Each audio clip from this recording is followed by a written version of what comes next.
Hello everybody, GL1 here. Welcome to my online toy museum, and today I'm going to talk about KA-ZAR from the Savage Land.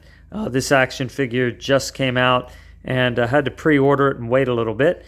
KA-ZAR, his first appearance was in 1965 in X-Men number 10. The X-Men went to Antarctica and found that there was a jungle land hidden inside a tunnel. As usual, that old cliche, Antarctica is hiding dinosaurs and the jungle and all that. And so they found this guy KA-ZAR running around in a loincloth, and he had some weapons with him, and he had a saber-toothed tiger friend, and he could speak to animals, and he's just a normal human, but he could fight really well and in some kind of special way because he's used to fighting animals and stuff. And KA-ZAR got his own comic 9 years later in 1974. And at one time, I know I think I had number 1, actually. But I probably just sold it because I didn't really care about it. But I did like KA-ZAR, the character. And I got an old KA-ZAR figure. This came out in the 90's, and it comes with a saber-toothed tiger. So here is what you got in the 90's. You got a stiff figure. He had some hip motion and some knee action, but he was permanently had his legs spread wide so that he could ride atop his saber-toothed tiger friend. And he comes with a spear and a shield and an axe, and you can attach them to it, which is convenient because then you won't lose it. And then the axe has like a lanyard on it, so that's just a neat little addition they have. And then that just sticks in his hand. And of course, back then you didn't get really much lateral motion, so the arms only go forward and backwards.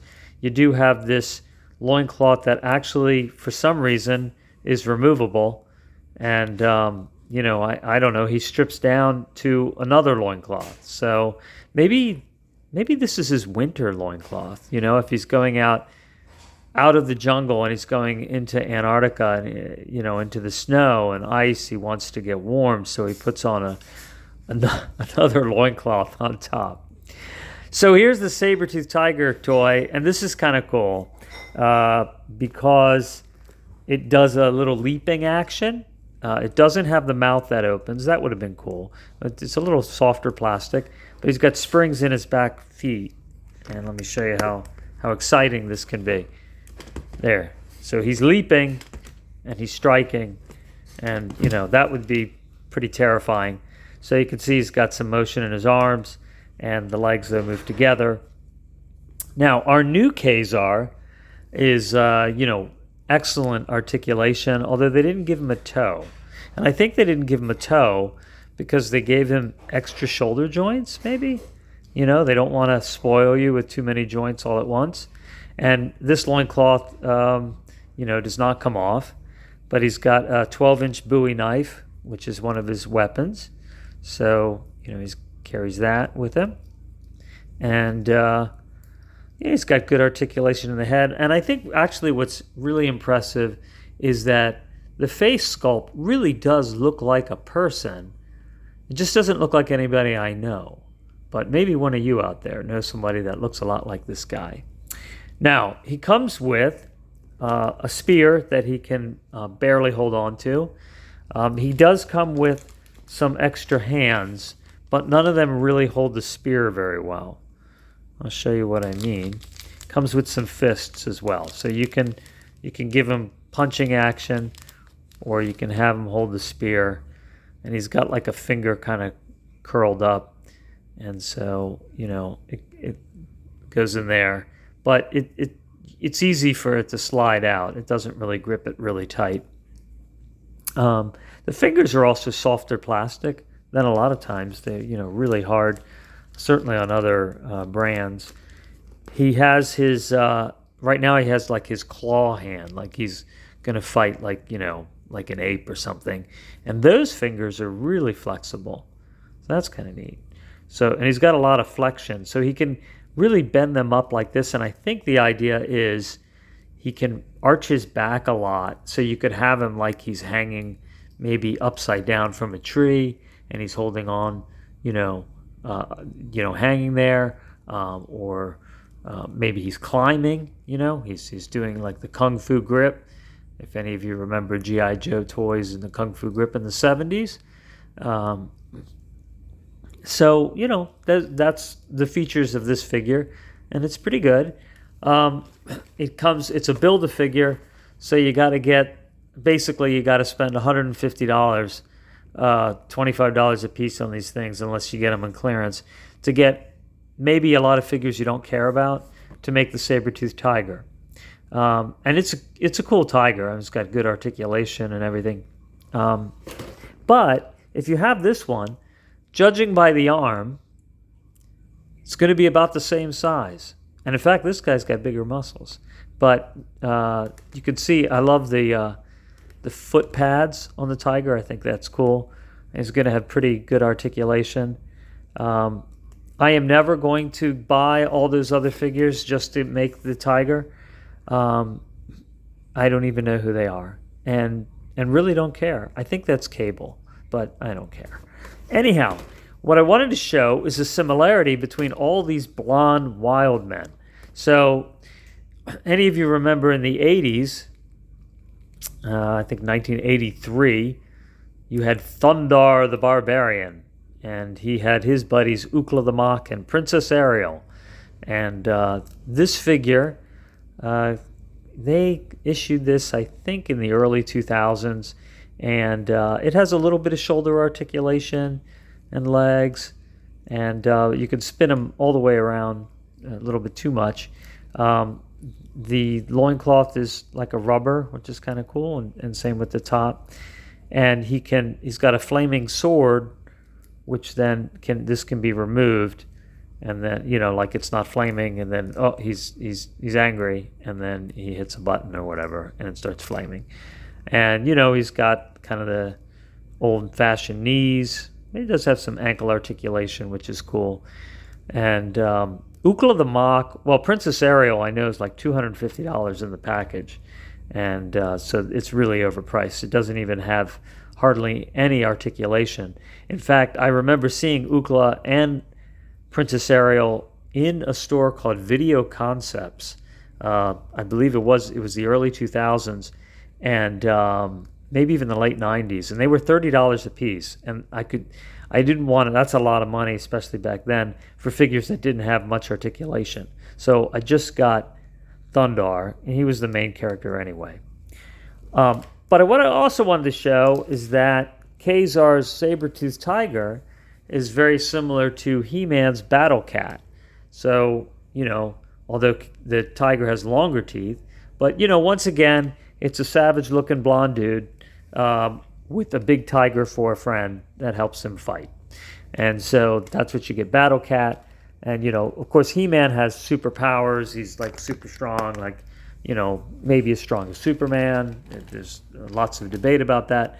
And this is the Savage He-Man, actually, in He-Man Revelations, where he converts to He-Man without the sword, and he's kind of not as smart, but ridiculously strong and wild.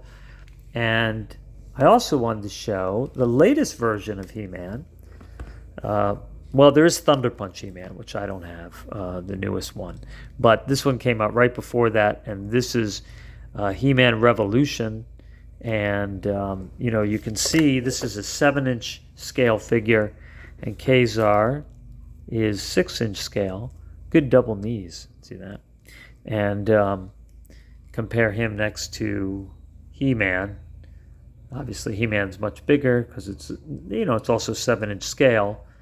But they did a really good job, you can see on the muscles on KA-ZAR.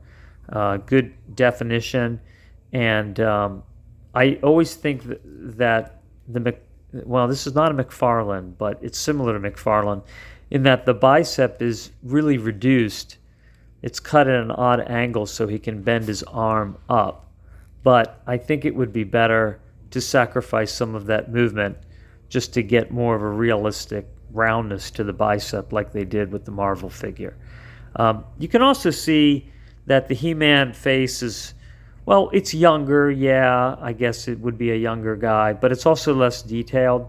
And this definitely looks more like a real human being. The colorization and the angles of the cheeks. And, you must think, well, KA-ZAR is full of muscle. Well, yeah, but he's also probably really low on carbs. The Savage Land probably is really low on carbs, so he's really ripped because he doesn't get a lot of sugars in his diet. And, he might not be as strong as he looks. He's just really lean and ripped. But whereas we know He-Man, He-Man could probably look like anything and just be super strong. This He-Man 2 is a little different than some of the ones that have come out.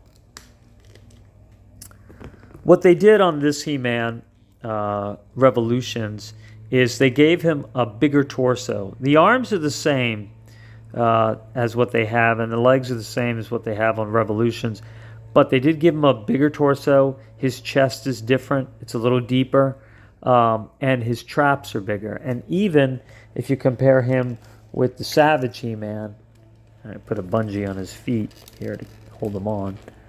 Take that off here.